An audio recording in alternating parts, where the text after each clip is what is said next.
mm, mm, mm. Hey, happy Sunday.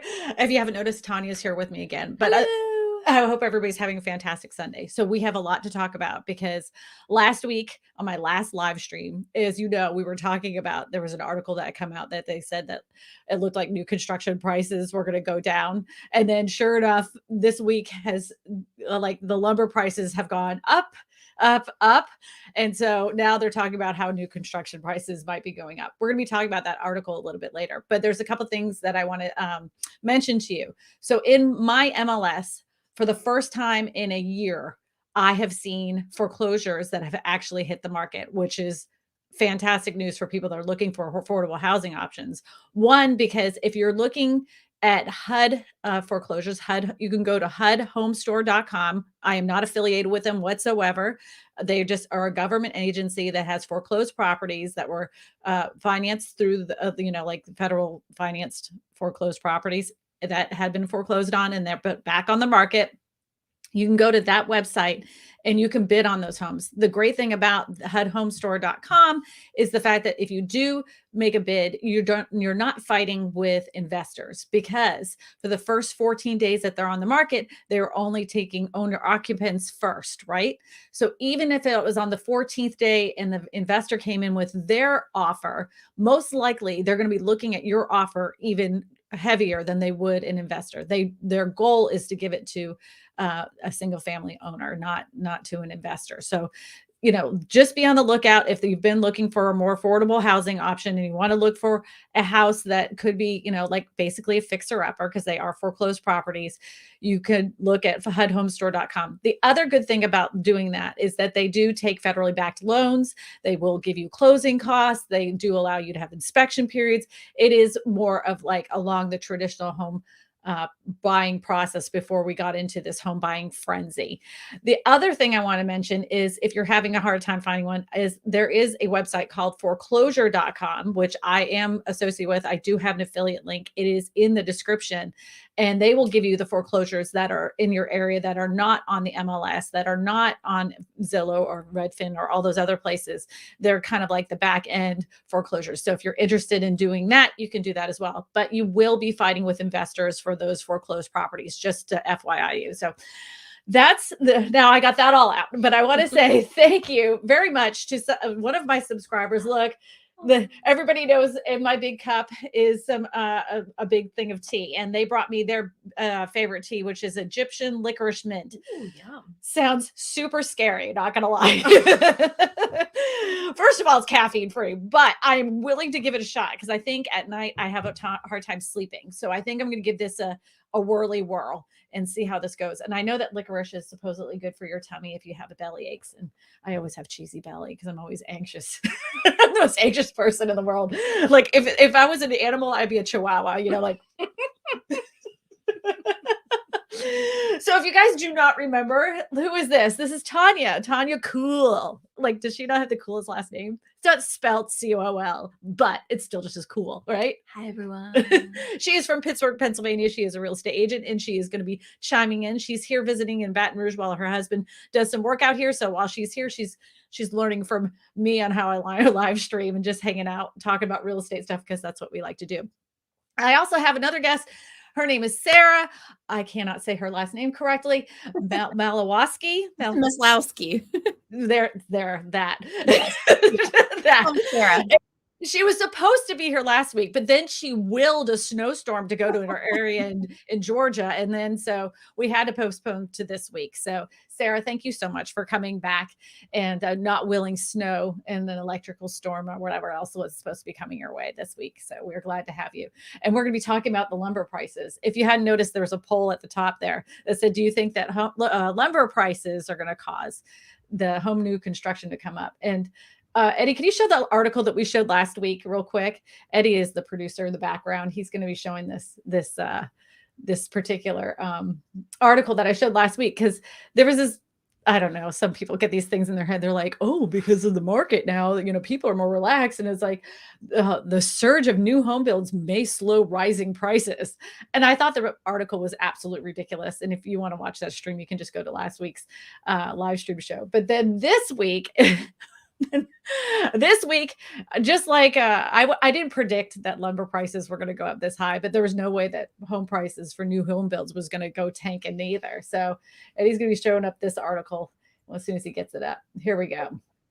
Volatility of lumber prices hits high not seen since the end of World War II. Whew. Why home buyers should be concerned. Oh, Oh, boy. what I thought we were going to be dropping because there was more construction. Mm-mm. Fluctuations in prices of building supplies are complicating construction of new homes, and it has been for quite some time, even when the lumber prices had gone down. All right. The price of key building materials is more unpredictable today than it has been since the end of World War II, and that has shown to worry home buyers and renters alike.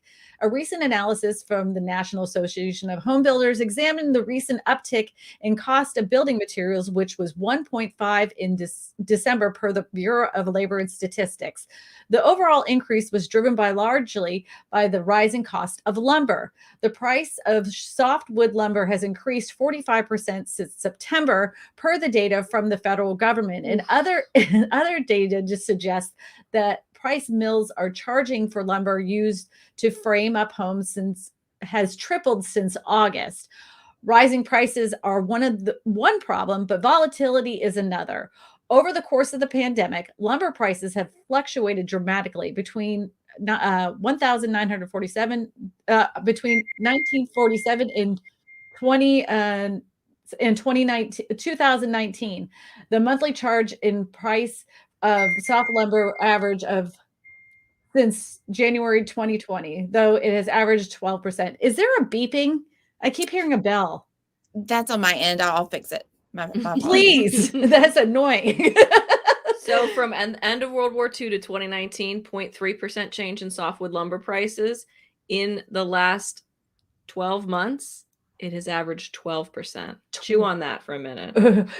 12%. That is a lot. Can you imagine, like, let's just put that in perspective. If you had a 12% mortgage payment, then, like, if you had an increase in 12% mortgage payment, that would be ridiculous. Or an interest rate. I mean, that would be a lot of money. So not only has the average monthly charge over the 2-year span since the data first started calculating in 1947, it's nearly 3 times its previous record, according to the report. 3 times. 3 times. So if you were expecting new home construction this year in 2022 to reduce in price because of, more supply chain issues being taken care of, doesn't look like it's going to happen anytime soon. I do know that some home builders, when the price did go down, which was genius of them, ended up buying in bulk. A lot of the bigger builders, they bought a lot of lumber ahead of time, because I think that they had kind of like seen the writing on the wall. They're closer to the lumber volatility than us as real estate agents are, and there's a group of builders that got together, that they're all like individual builders, but they got together and bought the lumber together and are storing it in a warehouse so they could build their homes this year. Smart. Yeah, so that's a few of them. I'm not saying that that's going to happen all over the place, but the other thing that I've been noticing more and more and more through watching a lot of like TikTok and YouTube and a lot of other people, creators, influencers, is home construction quality has gone down the toilet. I mean, like, really bad. So anyways, if you have any comments about this in the chat, if you've bought a new constructed home and have some problems with it, please put that in there. You can write the word story ahead of time, write the word story, and we'll share it here. Sarah, what are you seeing in your area when it comes to new construction and new construction prices? So I'm in the Georgia market in the North Metro Atlanta area, and things are still incredibly nuts here. And it feels like we're kind of back into early 2021 all over again in terms of kind of like the crazy market frenzy here. But especially when it comes to new construction. So last year we experienced a lot of pricing increases and escalation clauses around the pricing due to lumber. Now it's a huge delay in other materials. So we have clients that are under contract that their building progress is just stalled because they're waiting on windows, and homes that are supposed to close just in a couple of weeks are going to be delayed by months. And so it's just been very, very frustrating, not only for the buyer, but also from an agent perspective, that you're trying to work really hard for your client and then you can't get any answers and you're just kind of stuck waiting for materials to come in. And then on the same hand, when you have clients that want to purchase new construction, many of these new construction communities are 6 months to a year out. I know of one new construction community in our area that has a 2-year waiting list just to pick out your lot and to then start building. So it is insane. It isn't, and if it isn't just new construction like we would think of as typical new construction. Some manufactured home companies are 18 to 20 months behind. So if you order it now, it's going to take 18 to 20 months to get your manufactured home delivered. Modular home companies are even further behind than that. Some of them are like 20 to 22 to 23 months behind. Because they're waiting on materials. It's not that they don't have the manpower to get them done. They just don't have the materials to do it. And even at the beginning of the pandemic, we saw lots of problems with drywall getting here on time and roofing nails and roofing materials. So it isn't just lumber that's causing these delays, but my God. So I don't know how much higher it can go. I mean, let's just put it this way. My whole thing is how much can the market handle at this moment? Because the National Association of Realtors just put out that for the second quarter in history, first time that in history for the second quarter, that homes are now becoming unaffordable for the average American, which we all knew. I mean, I've been talking about this for like 2 years, but they literally said home affordability is starting to decrease exponentially. Like people cannot afford to buy a home. I don't know how much more the market could take with these home prices getting so high. At what point does like a 2,000 square foot home, what's the number? What's the number where people won't buy it, Yeah, I think it's that coupled with the rising interest rates that we're seeing. I know that I anticipated this happening a little bit later this year, but not quite as early in the year as what we're currently seeing right now. So I know that we've had to go back to some of our clients that were searching for a home that were pre-approved at a 3% interest rate, and now their interest rate's at a 3.5%, and that's dramatically kind of changed their affordability. And thus it puts us in an even, more of a predicament of how do we find a home at this new price point that is super, super competitive. And you're right, these prices just continue to keep escalating at astronomical prices. And it is really scary, and it's really, really hard, not only for the buyers, but also for real estate agents right now trying to help solve their housing. Uh-oh. Did we lose her? Uh-oh, there you go. You faded out at the end. Fade to black. At the end of 2021, I saw some houses that were up for sale, and I was like, there's no way that anybody would pay that amount of money for that freaking house. Like, there's no way. And then they sold.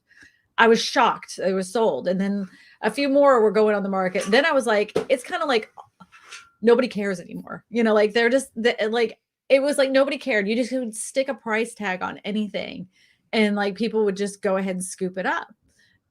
Then it faded down again. Then it picked back up again, and now it seems like pretty much it's the same thing. That there was a moment of time that like some of these houses were sitting on the market. The interest rates were just barely starting to tick up again, and then those houses that I felt were overpriced, that they were sitting there for quite some time, they ended up selling, and I was like, "Holy cow, holy cow!" I'm like, when's enough?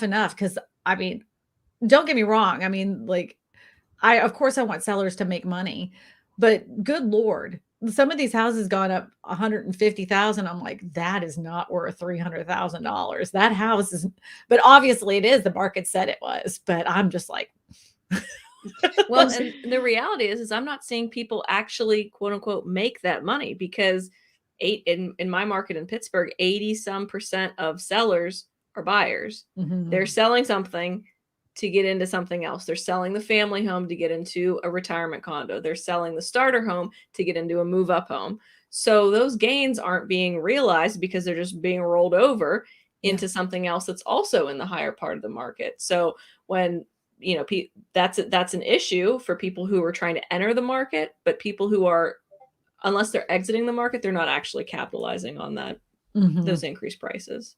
Yeah. That's a good point. This is a great point. I also find it interesting that you have people that put themselves in the shoes of when they're both buyers and sellers. They don't want to pay the price that it takes to purchase the home, but yet they want to sell their price at the price that those people want to buy their home for. And so, it's like we always tell people, you buy in the market that you sell. It's the same thing. Mm-hmm. I do find it interesting because somebody put in a comment in my comment section where it said, he's like, well, why are we blaming, why are we blaming this entity or these entity? We really should be blaming the home sellers. I'm like, hold on a minute. Let's back that up just a minute, because if you found out, like if you went on Zillow or Redfin or any of those places, and you looked at the value and it said your house was worth 300,000, because you want to be a good Samaritan and somebody walks up to you and says, I'd really like to buy your house for 250. You're like, well, I'm just trying to make the community better. I'm just going to go ahead and walk away from $50,000. So that way your family can, can you walk away from $50,000? Most people can't do that. Like, you can't blame the home sellers for trying to make as much money as they can. Because like you said, they're trying to buy their next house, but it's not the seller's fault. It's not the real estate agent's fault. I love when people say that, because they'll say, well, the real estate agents are, dictating this money. If the house was overpriced, the market would tell you that, because they wouldn't buy it, right? If it's priced that much and there's a buyer that's willing to buy it for that price, the market has accepted that price. If it's priced too high, the market will reject it and say it's too high. And the appraiser will reject it too. And if you are lucky enough to be one of the few percentage of agents who are setting neighborhood price per square foot records, then the appraisers will have you on speed dial and auto dial, and you will go before the tribunal, and you will have to account for all of the things why your property, your client's property, is selling for top dollar. Not that any of us have ever been there or done that or had that experience recently. No. We're going to get into the questions right now, because we have a very important question that came in, and it says, is Marcel free and clear to make an appearance? I'm going to let you know, Jerry, Marcel is extremely spicy today. I went to go pet him. I was just doing this, like going with this, and he was like in like cat, like heaven. He was like, right? And then he just turned around and bit me. I was like, what in the world? And his eyes weren't even big. You know what I'm talking about? Like, when their pupils get like huge, that's when they're spicy and you don't mess with them because they're on a wild tear. Oh, no. He was just like, he just seemed like he was in kitty heaven. And then he bites me. I'm like, I told Eddie, cats are like being in an abusive relationship. It's like domestic violence of an animal. And you just keep running back to him like, you're so pretty. And he's like, ah. I love that cat. Love him. Matt Daniels. Hi there in Louisiana. He's saying hi. Question. How many clients have you helped redevelop their land as a hobby farm or single family residence? Houses are sold from plans and specs before breaking red clay. How many clients have you helped to redevelop their land? Well, I've helped somebody redevelop a piece of property that they had taken a piece of dirt and dug out a pond and I was just telling somebody about this, dug out this pond, took the dirt from the pond, laid a pad down, and then he put the actual good dirt that you're supposed to do, not a concrete pad, the dirt pad, because it's supposed to be. Oh. So he thought, because he dredged out this pond and all the muck and soot and all that stuff would be the perfect thing to put his house on. Well, here in Louisiana, you have to something called a soil compaction test, and that thing failed so bad. And he was trying to sell it that it was like this pad was good to put a house on, to pour concrete, because it was above flood stage. Yeah, the engineer said no. So I've done it a few times where they developed a piece of land. That isn't something that here in Louisiana that's real common. Most people will take a piece of dirt and just put a house on it, but not like redevelop it from a farmland into like a housing community or a house or whatever. It's usually they buy the land that's already zoned residential, and then they build it. I mean, have you had that happen? Where they took a piece of farmland and turned it into residential, Sarah? So we have a lot of that here, where developers will purchase old farmland and turn it into like a neighborhood development. And so that's quite common, although that's getting harder and harder to find. And you have to keep going north and north and north outside of the metro Atlanta area to be able to find that. That's the reason that housing is so expensive, and also new construction is so hard to find. Just land is getting, harder and fewer to find. Mm-hmm.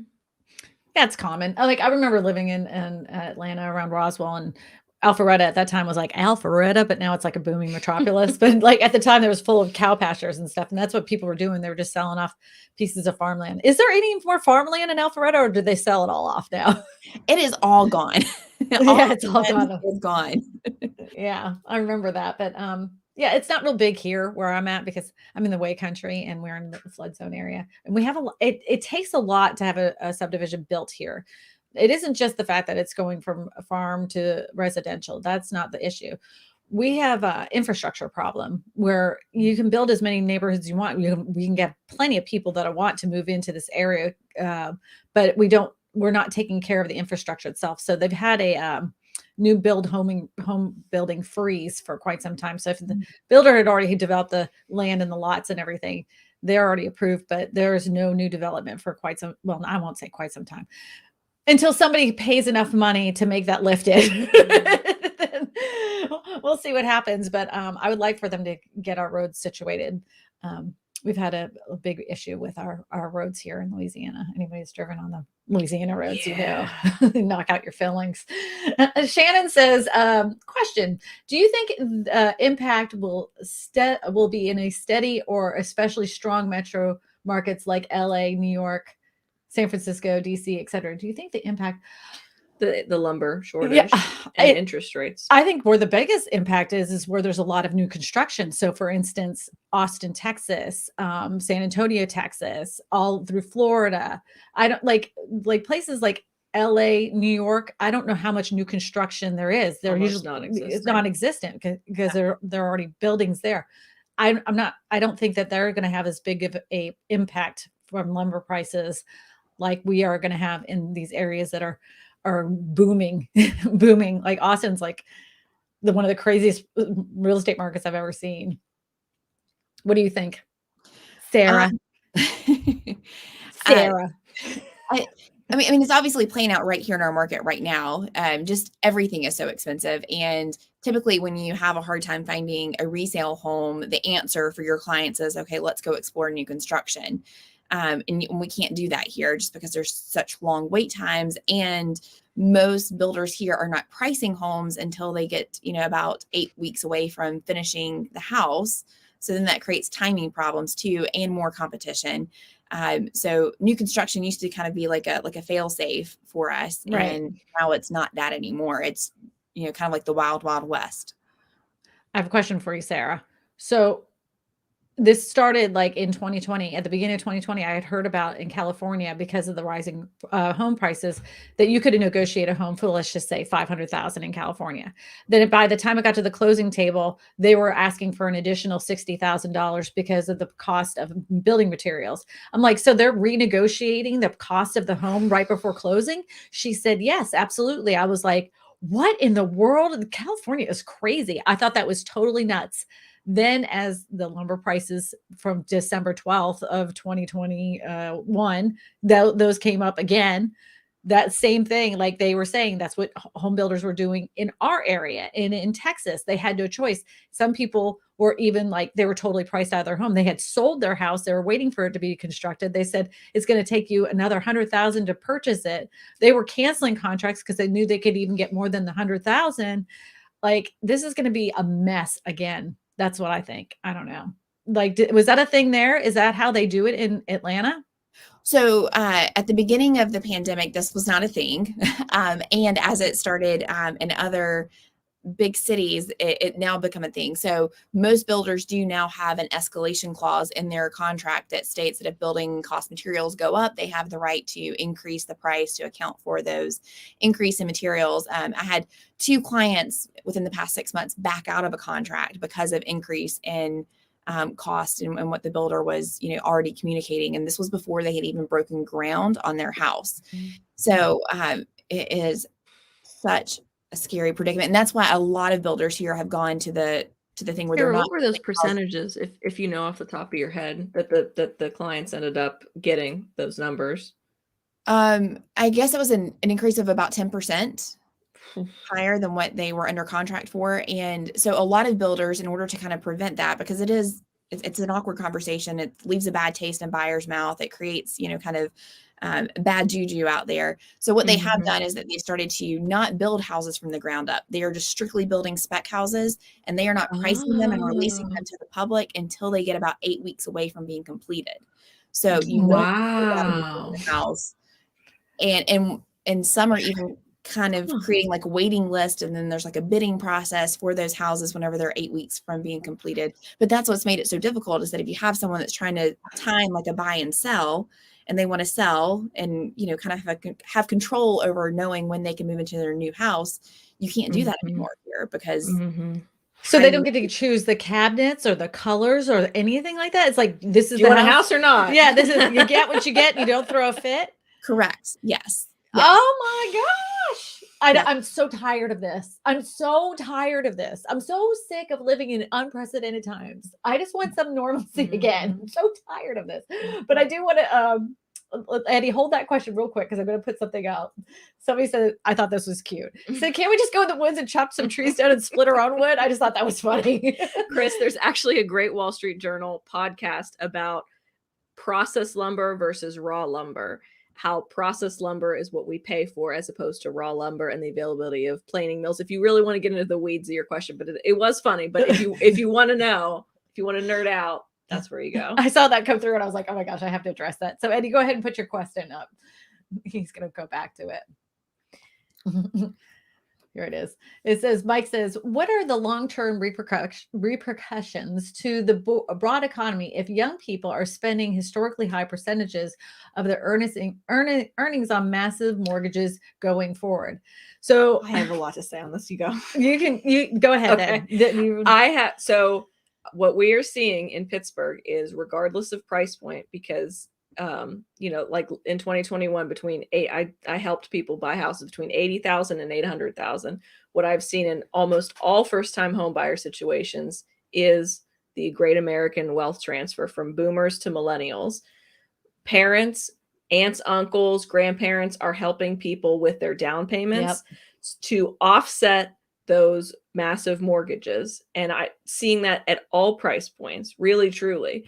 And so that's what is being done right now, is young people aren't spending a higher percentage, but they're offsetting that with family gifts, money gifts, and I don't know if you looked at some of the loan terms that have changed over the past year and a half. They've loosened how much money you can get from a family member, as long as you don't have to return the money. So that they're allowing for family members to give a lot more than they used to. It used to be like you capped out at $3,000. Like you couldn't give any more than that. And then now they're like, well, as long as they just write a note saying that they, you don't have to return the money, you can give whatever you want. And I had another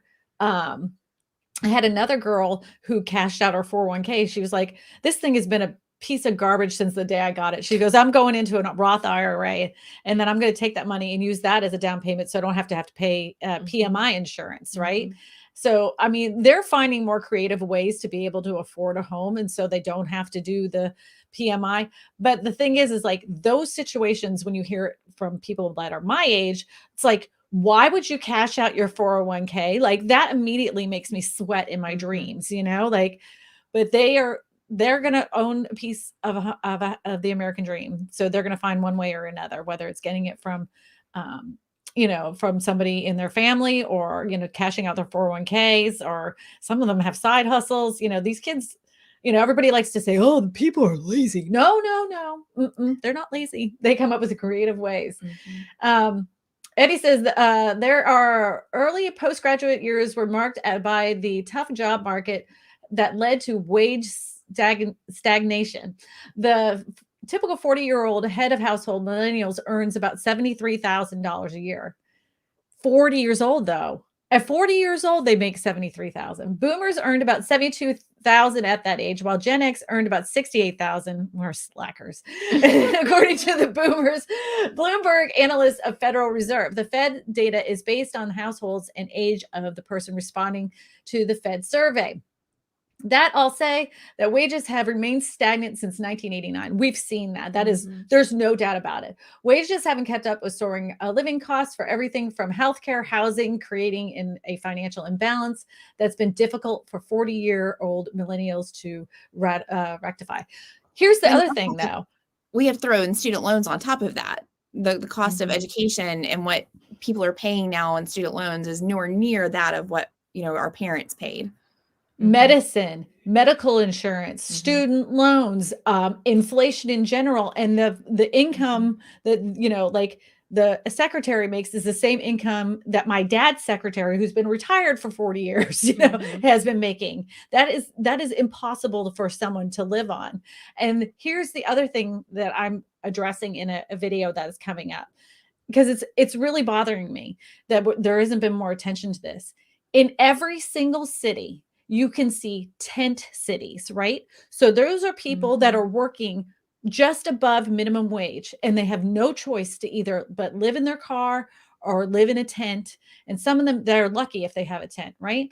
There is such a divide of class now that it's getting bigger and bigger and bigger. There is a pit of people that we keep ignoring. And it's kind of like, well, we need to get rid of them. No, you can't get rid of people that are working, they are trying their best. They cannot get ahead. And we're not doing anything for the homeless problem. And it's gotten so bad that it used to be just a city problem. And I'm be showing in this upcoming video that isn't just a city problem. They're seeing these tents in the woods. They're seeing tents everywhere because these people cannot find an affordable place to live. You go to places in Montana where they need people to work at the ski slopes and all these other places. They can't find any place for their workers to live. To be able to afford affordable living because they're working, as waitresses and, ski instructors and stuff. And the cost of living is so extremely high there. There's no place for them to live. I mean, that's not right. We have to figure something out. There has to be something better. And I've been shouting from the rooftops. They talked about at the beginning. Remember at the beginning, they're talking about at the World War II. We haven't seen lumber prices this bad since the end of World War II. What we really need to do is start investing more time and money and effort into modular construction and manufactured construction and start putting out these houses like they did after World War II for the GIs. Those houses popped up like popcorn. They gave them good, affordable loans. If they gave loans to people in a lower income set, that was a nice, small little, 1,200, 1,100 square foot home, couple bedrooms. They like nothing fancy. Nobody needs anything fancy. Most people just want a roof over their head. We can do this. Why we're not doing that, I don't know. Because these people could be property tax payers, and then, you get more property tax money instead of spending money on people living in the streets and trying to clean it up all the time. Duh. Anyways, that was my rant for the day. So sorry.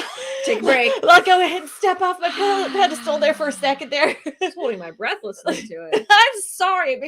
I couldn't sleep last night because I was literally thinking about this so hard that I'm like, why is nobody talking about this? Because if you go into YouTube right now and put in tent cities, look at every single city. I'm talking the littlest ones. I'm talking Austin, Texas. I'm talking San Antonio, Texas. I'm talking about little places around Louisiana. I'm talking about around Fort Myers, Florida, around Miami, all of these areas. And it isn't, we used to think, well, this is just, a California problem. No, it's not. It's all over the country.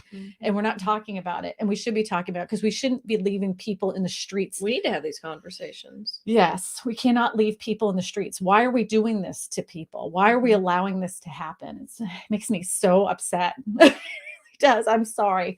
Anyways, I'm not going to cry. Well, the 2022 housing prices surpassed 2021 crystal ball. Oh, she wants the crystal ball. Do we have it? Yeah, we got it. All right. Well, the crystal ball says, I see it. It looks very clear. Yes. I don't know if the price increases will be at the 21% in some markets. No. I don't think that's going to be the case, but the prices will continue to go up in my opinion. There's nothing at this moment that could bring home prices down. So, oh, look, or Sarah's even back. Flat. Sarah, did we lose you? Did you get lost for a moment there? I'm trying to fix some internet problems. So hopefully it's better. We'll see.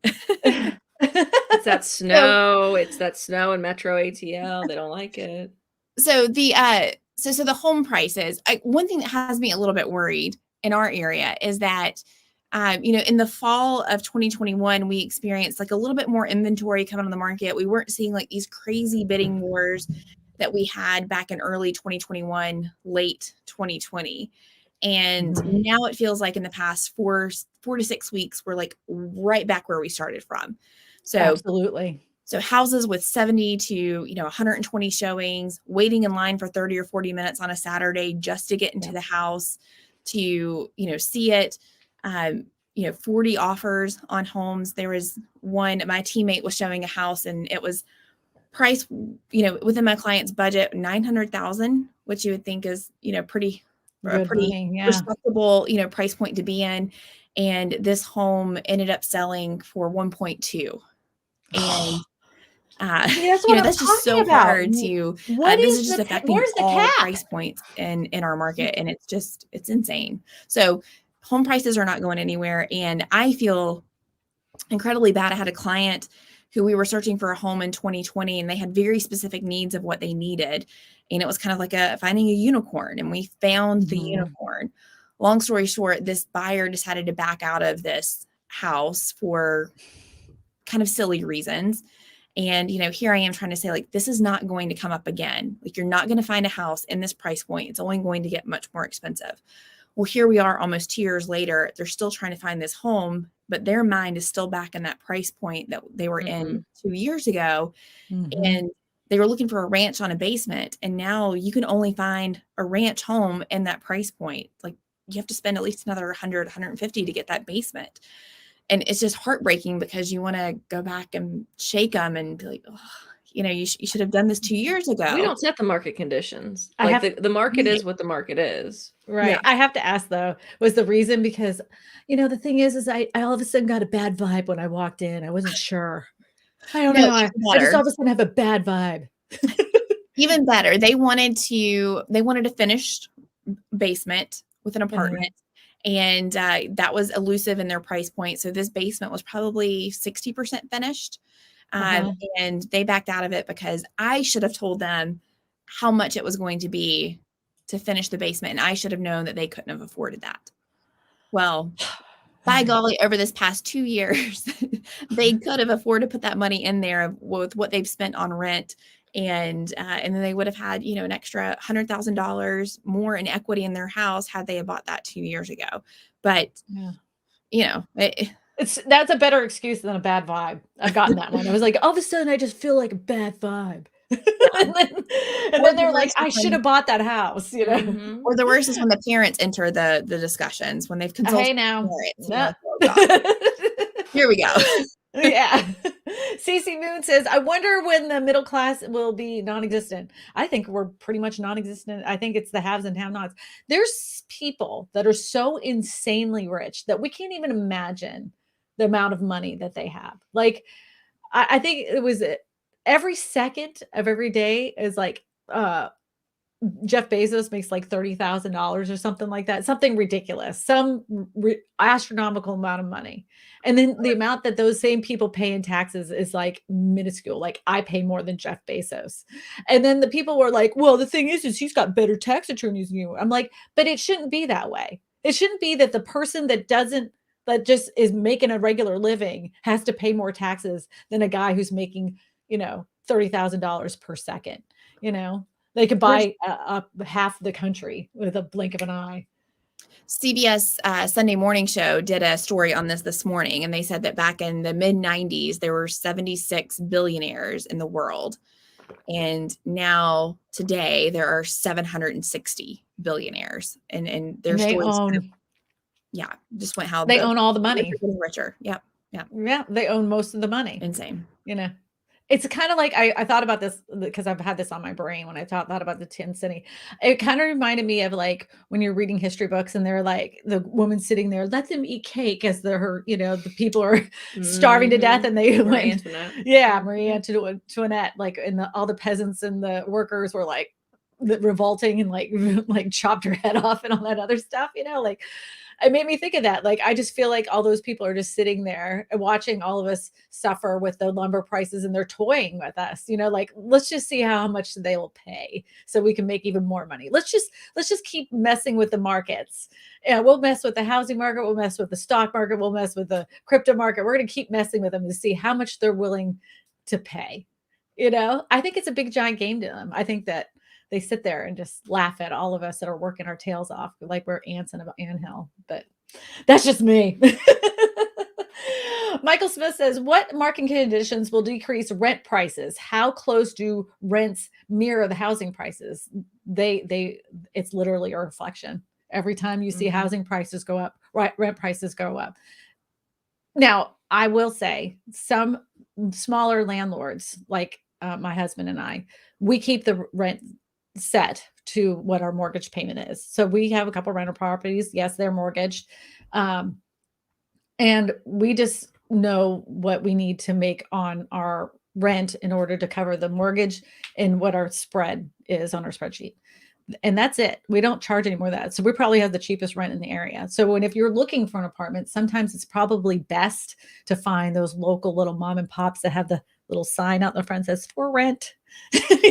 And I will tell you too that those are the people that are most likely going to stop by your house and fix things than when they're supposed to, because they have a personal stake in keeping that property up to par. So just look for those. What do you say there, Sarah? Yeah, so we're seeing the exact same things. And in fact, we're all part of these like Facebook groups, local groups, right? And so, you see people post houses for rent or basement apartments for rent where I'm at. And then they'll post what it's renting for. And then you'll have all these comments of like, yeah, right, that covers the rent or that covers the mortgage of the house. And, that's astronomical. And you'd be crazy to think someone would pay that. And it's almost like you just want to be like, what rock are you living under? This is what the real rent prices are right now. And this is what the market conditions are for people trying to find something to rent. And so in the metro Atlanta area, most rent prices are between $1,800 to on up just for, like a 2-bedroom house. $1,800? Yes. Ay caramba.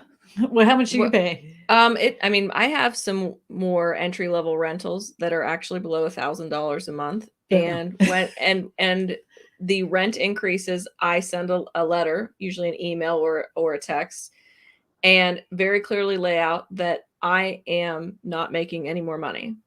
That these increases, and I include the insurance declaration page, I include the taxes, I include a lot of times I'll pay sewage, and I say I am not passing, like, these costs are being passed on to you. They are not an increase in my budget.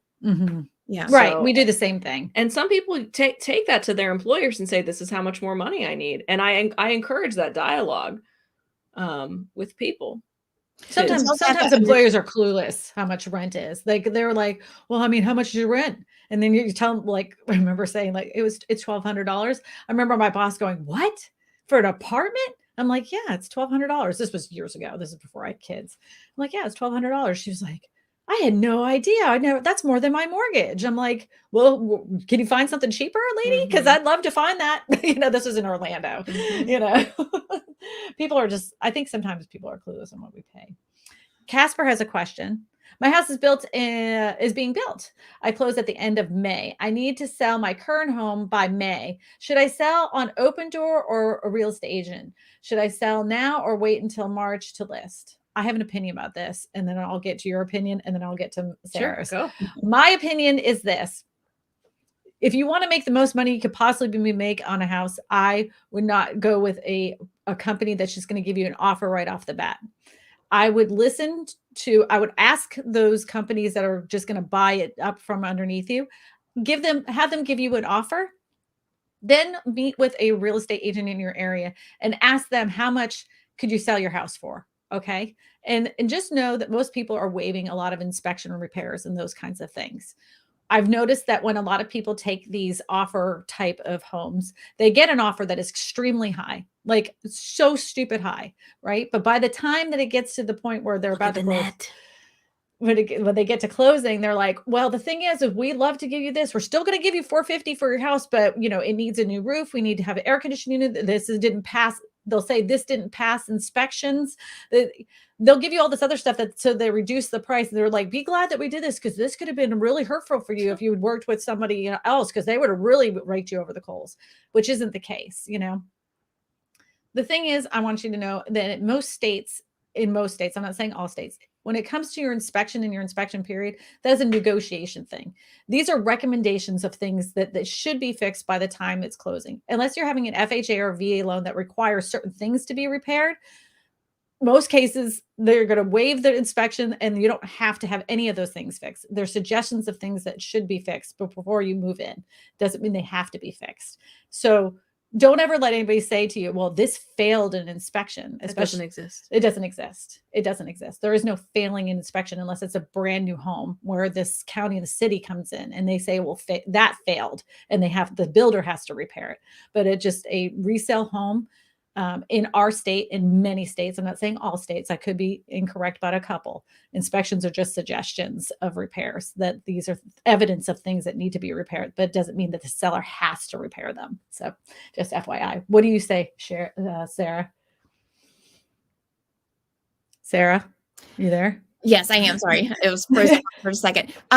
Yes, I would ask Casper, for sure, is your builder on schedule? I know here recently over the past couple of months, it's been very rare for a builder to actually hit their closing date. So yeah, I would definitely, do just like Kristina said, is get those offers, see what they are, but then also talk with a local real estate agent. You have such a powerful position in being a seller, and that you can set your closing date. If your builder closing date gets pushed back, you can work in some wiggle room into your contract and build that in and set the expectation that you may not close within 30 to 45 days. You just have so much power and control and the ability to get the most amount of money through a traditional sale right now. That would be my recommendation. One more thing too, like you may want to talk to your local lender about something called a bridge loan, where you bridge the equity from your current listing. That's what I was going to say. Yes. Yeah, you were going to say that. See, we're smart. You can take the equity that's in your current home, and if you haven't listed it yet, and like it's getting close to the time you're about to close on your brand new home, you could bridge the equity from one to the other, and then redo your loan after that everything's all done, said and done. Just FYI. But yeah, so I would wait closer and closer to that date that you're about to close. You asked if you should list it now or wait. I would wait until, because you want to make as much money as you can, as it looks like the home prices are not going to be tanking anytime soon. The longer you wait, more likely you're going to make more money. So yeah, that would be my advice. All right. Kristina, real estate whisperer, cat whisperer, not so much. No, that's true. No. Michael Smith says, what is Iowa? I'm not young yet. In your opinion. Oh, thank you. I always have to look these up. I have to Google them. In your opinion, do you agree with some experts that rents do not decline? They can go flat, but not decline. I've not seen that. I think that's everything I've ever seen in the 15 years I've been in real estate, that rents have gone flat but never declined. I think there was a very brief period of time when the bubble of the last housing crash had gone through. There had been some rents that had gone down maybe a couple $100, but it seemed that people were more willing to negotiate. Sellers and landlords were more willing to negotiate, but it was like it was like 50 to $100. It wasn't thousands of dollars cheaper. But yes, I would agree with that. What would you say? Oh, sorry. I'm going to jump in. Taxes and insurance aren't going down. Correct. So therefore prices would not go down. A lot of times landlords would rather keep the unit vacant. That's reality. They can take a loss on their, yeah, they can take a loss on their taxes if it's vacant, other than having somebody come in there and pay less. What do you say, Sarah? Yeah, 100% agree. I mean, I haven't seen any scenarios where rents have decreased, and I think it would take, something catastrophic like, the recession that we had back in 07, 08 to get to a point where we would even have the opportunity to have something like that happen again. In Boston, right at when the pandemic started, in a lot of areas around New York City, there were lots of people that were like, forget renting in the city. I'm not staying here anymore. The whole place is shutting down. We're all going to die anyway. So I'm getting out of this apartment. Like they had a mass exodus of people that left the city to go to other areas throughout New York. and Boston. So a lot of those places like sat vacant for a little while. And some people were like, oh my God, will the renters ever come back? Right. Right. And so there was a brief period of time that they were offering more incentives, but they didn't they did not drop the price of rent. They offered like incentives, like you get a free parking space, or they would say that you like they were giving them stuff, free amenity fees. Yeah, exactly. They would give them more stuff instead of dropping the rent. So that's something we could see if there's a decline in price of homes, which would really be good for renters. I loved when they wanted me to rent a house. Like when they wanted me to rent, there was all sorts of incentives that you got. Like, please rent from us. We'll give you, the last month of your lease for free. I'm like, yeah, that's it. Let's do it. I'm in. All right. Eddie, you got another question for us, my friend? It says, where have the services industry, low skill workers gone? Area of Phoenix have 4 to 5 restaurants closing and dining through drive-through only. I'm going to give you my honest answer why I think that we're not seeing as many service industry people wanting to work. A lot of them have worked through this whole entire thing and worked ridiculous amounts of hours and not gotten any bonuses for doing this for their employers. So a lot of them are like, they're finding new ways to find money. Like, I'm not going to take this nonsense from people anymore. Not only that, there's been an escalation of how people treat people in the service industry. You've seen it, like you see it everywhere, how people walk into stores, they start screaming at the employees. The employees are just trying to enforce some rules. It's ridiculous. So they're like, I'm not going to work there. Another thing that people don't want to talk about is that a lot of restaurants employ not documented workers, right? They're busboys and everything else. There isn't as much people coming in from foreign countries as there was years ago that are willing to work right now. Like it used to be, I'm not going to lie there, and it's still true to this day. Farmers would hire people with work visas from Mexico to come and harvest crops. They would come in and harvest crops. They would come and work at restaurants. They would do all these things because they had a work visa. Once the visa was over, they sent them back to Mexico. They had to halt all of that during the pandemic. There were farmers, asparagus farmers, cabbage farmers, all these people that had to ruin their crops because they had no one to pick them. And it was inexpensive labor for them that they didn't have this year. And so a lot of these things that we see that we are so used to in our lives that we never even noticed now become extremely noticeable to us because everything has changed. The world has changed. The local restaurant association. Oh, sorry, Sarah. In Pittsburgh, the local restaurant association polled their former employees. And one big notable restaurateur that I know led this.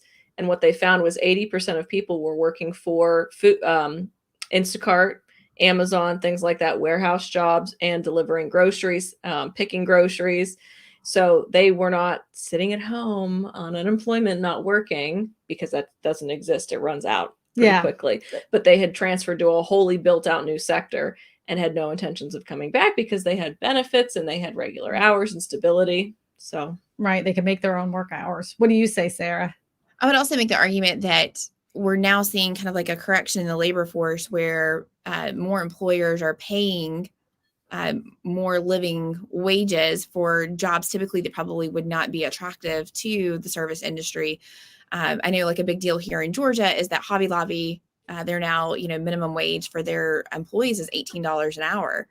That's significantly more than a lot of hourly wages in our area. And so I could see someone that was in a service type industry going to take a much, much higher hourly wage job for something that's less stressful, everything like you just said, the benefits and, getting able to work in kind of that type of environment.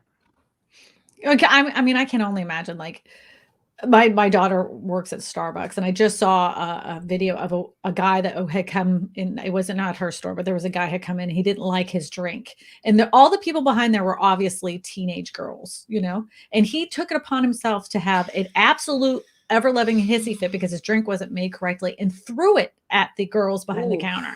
Threw it at them. And if I was given the opportunity to go work at Hobby Lobby for $18 or work at, this coffee shop where people are throwing drinks at me, I would go work at the Hobby Lobby where someone just like, can you show me where the Ray Dunn pottery is, please? I'd much rather that. So I mean, the tides are changing here in the United States, that's for sure. I do declare we need to stop paying people better. All right. Eddie, you got another question for us to go up there, please? Sarah. So one of the things that we can talk about is that one thing that we're noticing here in the Atlanta market. So like in the towns of like Alpharetta and Milton, over 50% of the homes that were listed or offered on the MLS system 2 weeks ago were owned by Zillow and Open Door, which was insane to me. But they got scooped up right away, didn't they? Well, so it just goes to show that they are aggressively going after sellers and getting those listings rather than. Well, they're no longer doing that, Sarah, correct? They announced that. Well, Zillow's not, but Open Door and other kind of iBuyer programs are, but they're being, backed by these huge hedge funds from Wall Street. And, it's just insane. And one of the things that we're seeing in our market is that, that typically whenever they're marketing this to the seller, right, they're charging those hefty fees, and then they are, for fixing up the house or repairs that need to be made. Well, then they're not doing any of these repairs. At the minimum, they might, paint or put in new flooring, but sometimes they do nothing and they just turn around and put it right back on the market for an increase. And then they are notoriously difficult to negotiate with when it comes to repairs. And so just the market conditions that this monster is creating is really interesting and difficult. I agree.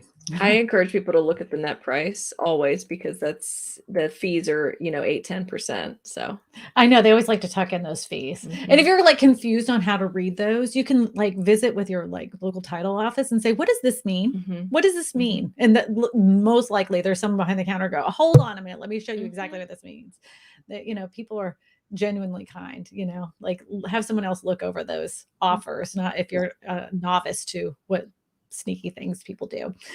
Michael Smith says, do you see more down payment assistance on the horizon, or will a $500K home be affordable at a $30 an hour job? Down payment assistance. Well, here's the thing. Like there was years ago a down payment assistance when the housing market was crashing years ago. They had an influx of foreclosed properties that had entered the market, and they were trying to encourage people, younger people, to go ahead and purchase these houses. But most of the people didn't have a down payment because they were young, So in order for that to stimulate that purchasing, the federal government offered them down payment assistance. It was like $3,500, and you had to add that to your taxes, and then they changed that, and it was like $6,500, and then you didn't have to pay any of it back. I don't see any kind of down payment assistance coming from the federal government. And I'm going to tell you why. If you just look up what has happened to Australia's housing market and what they did at the beginning of the pandemic, because they had a fear that people wouldn't purchase homes. They offered that down payment assistance. It was already a strong housing market, but they didn't want that to change. So they offered this first time assistance program, and it ruined the housing market. Like it's so expensive now, and they keep doing this. They keep offering all this. You get on the hamster wheel of pumping in artificial money to the money supply. That's what's happening. It's been a nightmare for their home prices in Australia. So I don't see it. I don't see it happening. What do you see, Sarah? Yeah, I don't see it happening at all. Here in Georgia, we have a program called Georgia Dream, and it is a down payment assistance program that it's essentially, like a grant, and then it gets forgiven after a couple of years. Right. But the fact of the matter is the competition is so stiff and so severe that you are never going to get that offer accepted utilizing down payment assistance funds, because you're competing against, a minimum cash of buyers. Other offers. They're going to be cash buyers, they're investors, there's these hedge funds, it's just, the competition is just so incredibly stiff. And I wish there was a better answer or solution for people that are, in jobs that are paying decent wages, but yet that's still not enough to purchase a home. And it is heartbreaking, and it's just a really sucky situation. I just want a normal housing market again. Like that's all I want is like, I want some houses to be for sale. I want some buyers to want to buy some houses. Mhm. And I want everybody to be able to negotiate to feel like they got a fair deal. Like, Mhm. it is so frustrating for people that are trying to purchase a house right now that they have this limited amount of money. People that are like, I can afford $175,000. That would be a payment I could afford. And that's like a unicorn. There's no houses at 175,000. Then if one does pop on the market, yeah, it started at 175,000. That's what the market and the comparison Mhm. report would say, that it's worth 175,000. But then you get six other people bidding on it. By the time it closes at 200,000. Mhm. So it's like, wow, I just feel so bad for people that have worked very hard. They've saved money for a down payment, but they can't compete with how home prices have gone up. And like you said, it used to be that brand new homes was the safety net, because the builders would say it's 175,000, sign right here, we'll close in 6 months. Right. That isn't the case anymore. Yeah. So it's frustrating. It's frustrating for us as real estate agents. Karen Gee says, would zoning areas to be tiny homes make housing affordable and reduce the homeless population? Medicine Hat, Alberta, eliminate a homeless. And yes, I talk about this all the time, like Mhm. all the time. Karen, yes, 100%. It could be, we could have this as a problem of the past. There are countries that their homeless population is so minuscule Mhm. that, like, it's unheard of. So when other people come see what we have going on here, and they drive through and they're seeing people living on tents underneath bridges and stuff, they're like, what in the world? They're confused Mhm. because we're the most wealthy nation in the world, and Mhm. we can't take care of the people that live here. I mean, it's just gross to me. It frustrates me so much. I would add that would need to be coupled with some mental health aspects as well, So, because more than half of the homeless population in most metro cities have a mental health component to it as well. but this homeless problem isn't just in cities now. It's Mhm. all in, like, rural. Correct. It's going through rural areas Mhm. as well. And there is a place in Austin, Texas, that I should be like the catalyst for most cities. And I think it's called Loaves of Love. I think that's the name of it. It is a tiny home community, and they have different, like, branches of this community, and everybody can work within that community to keep it afloat. So you have to be like gardening through there or whatever. You get a job working at the community. So everybody is working in tandem to help address the homeless problem. Everybody has their own little tiny home. Some people that already have like a camper, they can move their camper onto that site, but again, they have to work at the facility itself Mhm. in order to be able to stay there, which most people are like, yeah, we'll do that. And they cook their own foods, and they sell some of their breads, and they have farming, and they do all sorts of stuff. This should be the model for Mhm. every single city and state. There's so many places that could make this happen, but nobody's willing to invest the time, money, or funds for it. They much rather spend that money to, like, cordon them off in this one area and be like, okay, this is where we're going to keep them. Like, they're freaking animals. These are people, for God's sakes. I don't know. It makes me so angry. I get very upset. It is a complex issue. Somebody said it's a complex issue. It surely is. It truly is. But there are people that making it work. I do think a shift to tiny housing overall, or even smaller housing, would be a great thing for the housing market. But then I also think it would take a great shift in just Americans thinking of consumerism. We always Mhm. think bigger is better, Sure. and more and more and more, and purchasing. And we're such a consumer economy that in order for smaller houses to kind of help solve this problem, we would collectively have to readjust our thinking and our habits and our ways and what we consider important.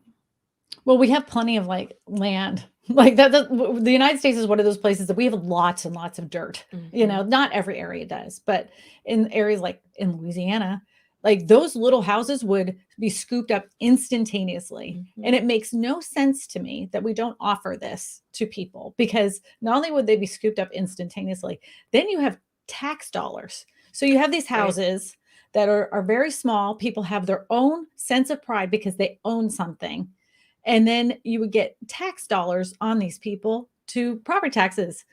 you can line them up almost like literally a sliver between, like, what 0 lot line homes are. You could probably have Yeah. them pretty much touching rooftops to have as many as you can in there. Then they would get scooped up. People don't, this would be so good for them. The Yeah. the other problem is that we don't offer FHA or government-backed loans under 65,000, and those homes would have to be under 65,000 for people to be able to afford Mhm. them. And, they would have to come up with a whole different loan plan for those specific types of homes. It can be done. Anything can be done. You just have to get enough people, like, screaming like I do, get on rants that is Mhm. much more popular than I am. But anyways, Sarah, I know that you have to go, but I'm gonna keep going with this. Yeah. You have a fantastic day. If anybody needs you, Sarah, let us know, how they can find you, but we're gonna keep trucking along because I've been on a rant. I want to keep talking. Yeah, no, thanks for having me. I serve in the North Metro Atlanta area, and I have a YouTube channel called Moving to Georgia. So thanks for having me on, and that's where you can find me. Yay! Thank you, Keep What Sarah. Homes. Bye, Thanks, Christina. Sarah. Bye. Thanks for coming on. All right, so that's just me and Miss Cool. Miss Cool. Cool. Miss Cooler than the other side of the pillow. Eddie's gonna be keep putting up the questions. Yeah, and we got stuff to talk about every Yeah. week. We go for hours and hours. No, Seriously, usually an hour and a half. I know. Joe says, hypothetically, what scenario will play out if there is a housing correction or crash? What steps typically happen with homes, banks, etc.? How should first-time home buyers navigate it? Hypothetically, what is the scenario will play out if there's a housing correction or crash? Well, housing correction means that we're back into a normal market. Mhm. And then we get back to negotiating houses like we used to. We have home sellers that are willing to fix repairs and not waive inspections. There's negotiation problem availability if the house doesn't appraise for value, which is not something that happens now. Mhm. It's terrible. Now, we all know what happens during a housing crash. You start seeing foreclosures. You start seeing a lot more short sales. There are lots of ways that sellers try to come up with creative ways to get out of their home. There's a lot of companies that will start doing short sale. Make your short sale short, because anybody knows anything about a short sale. There's nothing short about a short sale. They take months to get them done. Now, I do think that banks have streamlined that process exponentially since the last crash. So if that was the case, we'll just start seeing a lot more short sales. The best way to monitor that, if you're really like thinking, oh my gosh, just see the writing on the wall, is if you are a housing junkie like myself, and oh my God, I can't even think of her It's name. cool. All I could think was cool. Tanya. Holy cow, this brain of mine. You'd think I had COVID the way my brain. Oh my gosh, I need to sleep better. Like we watch the housing numbers all the time. We're always constantly watching them. That's how I was able to see. I don't know if you saw at the beginning of this particular live stream. I started noticing for the first time in a year, there was quite a few houses that all of a sudden were foreclosed. We have foreclosed brokers here, and I saw a bunch of them just kind of hit the market. So I was like, that's interesting. So that's something you need to pay attention to. Find out who the foreclosure brokers are in your area, right? See how many they have on their market. Follow their specific website and see, like, if they only had, like, let's just say 30. And all of a sudden, one day you see that they had 100. And then the next day they have 120. You're like, huh, the tide is finally turning, because they're starting to see an influx of foreclosed properties that they are able to put on the market. So that is a good indication. Another indication, which was the one that was for me, this is before I was even a real estate agent, is that I looked around and I was like, it used to be that people put a sign up, and as soon as they put the sign up, it was already sold. And then they would have open house, and they would have people like now lined up down the road. And then one day there was an open house, and I saw maybe 5 cars pull up at this one around the corner. I went, Eddie, we got to get out of here. He's like, why? I said, this housing market's about to really turn here. I want to lose all of our equity that we've gained in this house. He's like, where do you want to go? And I'm like, I don't care. Wherever, let's pick a state. We just throw a dart and we picked a state. Yeah, that was the smartest thing we ever did. So you just have to really pay attention to what's going on in your specific area. That's how you indicate how that changes. Now, if you're going to be a home buyer during that time, you have the negotiation power. This is when the buyer's got the power. You can negotiate all sorts of things. I've seen home buyers like even negotiate furniture. Like they're like, I really liked your couch set. And by that time, the sellers are so desperate. They're like, take it all. I don't even care anymore. I don't want to be on the market. I've been on the market for 3 months now and I'm ready to sell. I'll give you my couch set and my kids too. What do you say, Tanya? Can you finance that with FHA? Well, they say they'll put an addendum to say kids remain at no extra value. Kids remain at no value. I mean, and ultimately, Joe, we're not going to have a crash. The best we can hope for is a correction between the lumber shortage, contractor shortage, low interest rates, and millennials being in the home market for the first time in a real way because underwriters have separated student loans from other consumer debt and they weigh student loans differently. That influx of people we haven't prepared for because builders, as you mentioned so many times, have gotten out of the market since 2008. So we are not going to have a crash this year. A correction, yes, but there's too many market forces at play to have a crash. There would have to be a significant collapse in another market to make housing collapse. I am concerned about some, there is some things I'm looking out for. I'm looking out at jobs numbers and how many people are unemployed. I'm really obviously paying attention to how many people are homeless throughout the United States. I think those numbers are going to be eye-opening to a lot of people. I'm always watching stuff to see what the indications are. When the pandemic started and all those people took forbearance, I was very concerned that home prices were going to tank. But now that it's less than 1 million people are on forbearance and they're slowly but surely coming off. So those are all indications that, they've gotten back on the track and they're ready to, even if they had to sell, they've earned enough equity, they could pay off their house easily. So it's just gotta keep looking. Keep looking. All right. And he's got another question for us. Michael Smith says, looking at a 40-year loan could save about $300 a month, but only $150 when amortized. Yep, which feels like not much of a savings for 10 years. Do you see the government stepping in to cut out mortgage fees? The 40-year mortgage product has been a product since, I think they started in at the late 80s. That was a product. It has been on and off the shelf several times because just like you said, people are smart enough to realize that 40 years, that extra 10 years that you paid for a mortgage really didn't save you a whole heck of a lot. And it really didn't. All it did was make the bank more money. So it's never really worked. Every time they've tried it, it's not worked. The government stepping in to cut mortgage fees. You want them to be lower than 3.5%? Yeah. I mean, those are interest rates. I mean, I don't know what mortgage fees you're referring to that they should cut out because, I mean, you got to pay your taxes. There's other mortgage fees involved. They're like, they used to have a lot of hidden fees and mortgages that don't exist anymore. That, when they had the HUD settlement statements, they would bury all sorts of stuff in there. But now that they have the new closing document, it's pretty black and white on what you're paying for and what you're not. And Truth in Lending Act and the ALTA. Yeah. There's a lot less that lenders could get away with than they could from years past. That's for sure. For sure. So what else we got here? So no, I don't think the government's going to do anything when it comes to banks. They like the banks. They like them very much. Every time they get in trouble, the banks have done some bad business. What do? The government goes, oh, here you go. Here's some more money. And it's not, I mean, as much as I'm like, making fun of that really isn't a bad thing because we can't have the banks collapse. We all know what happened in the Great Depression the last time we let banks collapse. That is not something I look forward to in the future. So I get it. I get why they do it. Just doesn't feel very good because, when I get bad investments and stuff, I got to eat that cost. No one's going to save my butt. No. Question on those HUD homes you mentioned at the start. I have a nephew looking. What should they be careful of? What are the red flags on these? Okay.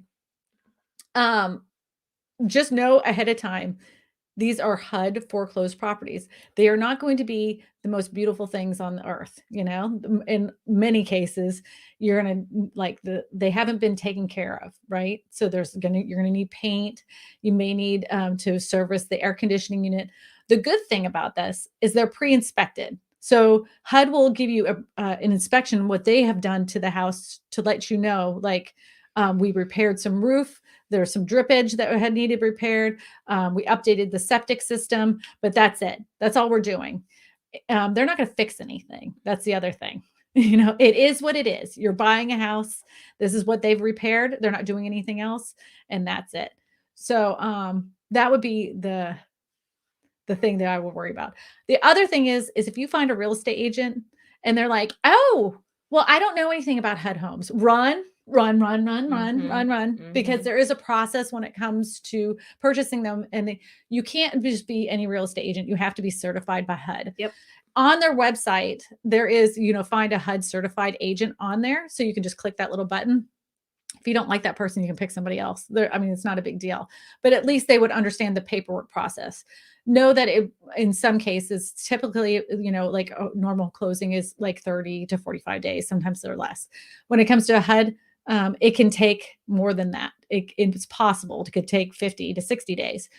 That's the other thing, but it's not like a red flag. It's just something you should look for.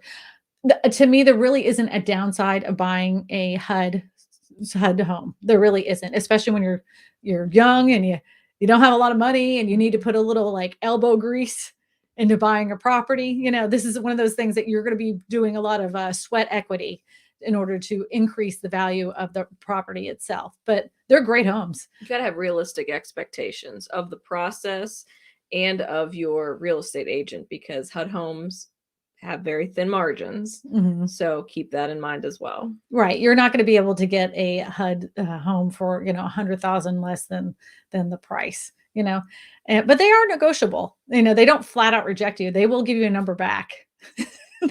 You can say, I want $40,000 back. And they're like, we'll give you $3,000. They'll counter you. So just, I think they're great. And like I said, I have no affiliation with them, but they're just fantastic.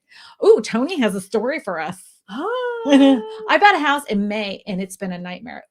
Sadly, I found out later it wasn't even built to code. You know what? I hope, first of all, you have a local title attorney in your area that you can speak to about this, because they're like in our area of Louisiana, we have the New Home Warranty Act. And if they haven't been fixing those items, they can get themselves in real trouble. Now, the other thing I want you to know is that if you've asked for items to be repaired and you're within that first year and they have not come out and fixed any of those things, you need to have a timeline that shows exactly when you asked for those requests. Screenshot emails and all that other stuff. If they're still not coming out and you're like at the 10-month mark of your, bumper to bumper warranty on your house, you take all of your request of repairs, have that notarized by yourself, put it in an envelope that is and send it certified mail. So they have to sign for it that it was received. That will save you so much time if you have to take them to court. Certified letters. That will get the oil on that squeaky wheel really quick. Because then they're like, well, you didn't have to send it certified mail, because they knew that they got caught with their pants down and they have to get it done because they know that you're about to take them to court. So just a little FYI on that when it comes to home builders. I'm sorry you had that experience, Tony. At least in our market, we have, not that everyone does it, but I have a plumber who comes through and walks through for a plumbing inspection, independent of the builder, an electrician who comes in, independent, a foundation expert, independent of the builder, because I know a lot of people get along with their builder reps and they can be wonderful people, but they are not your advocate. Yeah. They're not. They just want to sell houses. I like, one of my guilty pleasures is to go on TikTok and start seeing what people are posting. And there's a inspection AJ inspections, and he literally shows everything in new home construction that he's seeing. And then I get down a rabbit hole of watching all these things that, because they're trying to get them done and done them fast, and because they don't have the materials on time like they're supposed to, they're cutting corners, which is freaking people out. I think we're going to see an influx of a lot of bad construction like we did after the last housing boom that, like started biting people in the rear end. I'm interested to know if it's like a chain, like a big builder, Tony. I want to know if it's one of those ones that we might know the name of. I can't say the names, but you can. You can say whatever you want. I cannot. Alrighty, we got another question to throw up on the screen there. Does it say YouTube? YouTube. I love that name. Bought our house in Louisiana 4 years ago for $35,000. Now we put $15,000 into it. It's valid. I know that's true. I don't know what part of Louisiana you're in, but yes, there were properties, and I used to sell them to people for $35,000. You could buy foreclosed properties for $35,000 here in Baton Rouge. That was possible 4 years ago. It's not possible now, but congratulations. That is awesome. You made a very wise investment. You're on your way to be a house flipper. Question: are there new home developments that are only for rent, and how commonplace is this? Yes, I've talked about this before. There, especially in Phoenix, Arizona, seems to be one of the most popular places they do these developments, and you're going to see a lot more of them because private equity firms are buying these neighborhoods, and they're buying them to build them to rent them, because the goal for people with a lot more money than us is not for us to own anything. They want, what do they say? They own nothing and be happy. They're trying to peddle this as the dream, which it's not, but they want us to rent from them forever and be, basically stuck in the wheel. What are we going to do? If you can't own your own house, you have no choice to rent it. You're stuck in the wheel. You have to work for it. You're going to have to. You have no choice. That does not exist in Pittsburgh. And there's absolutely no plans in the works for that either. Right. But I mean, I wonder how many in Pittsburgh are owned by private equity firms that you don't know about that are rental homes. There are two big companies that are headquartered in Pittsburgh that have, there's a method to finding out how these bigger companies are. You can Google it. No, it's colloquially called the shell game. Oh God. And they buy in different LLCs, but experienced agents and landlords know how to put all the data together and then create a picture. Yeah. So are they buying up whole blocks? Yes, surrounding the major employment sector of Pittsburgh, which is medicine. Yeah, that's what they did. That's what they did in Austin, Texas. And I had Jeremy Knight on here, and I was telling about it, and people in the chat thought I was insane. I'm like, if you think that's like, this is a real thing, and then all of a sudden, then like the can of worms had been opened, and everybody was talking about the private equity firms that were buying up all the houses. And it was like, let's just say, I'm just throwing a name out there, like Amazon. Amazon moves in. Amazon starts an LLC called ABC Realty, Realty Rentals, right? And then they buy up all the houses in the area, the foreclosure houses in the area, by bidding $1. This was no lie. This is what happened in Austin. They were bidding $1 over the highest bid. Just to win. And they would keep doing it. Every time there was a higher bid, they would just bid $1 more, so they would win it. Anyway, this was before like the home prices really started going up. But their whole intent was just to have their employees that work around that area rent from them.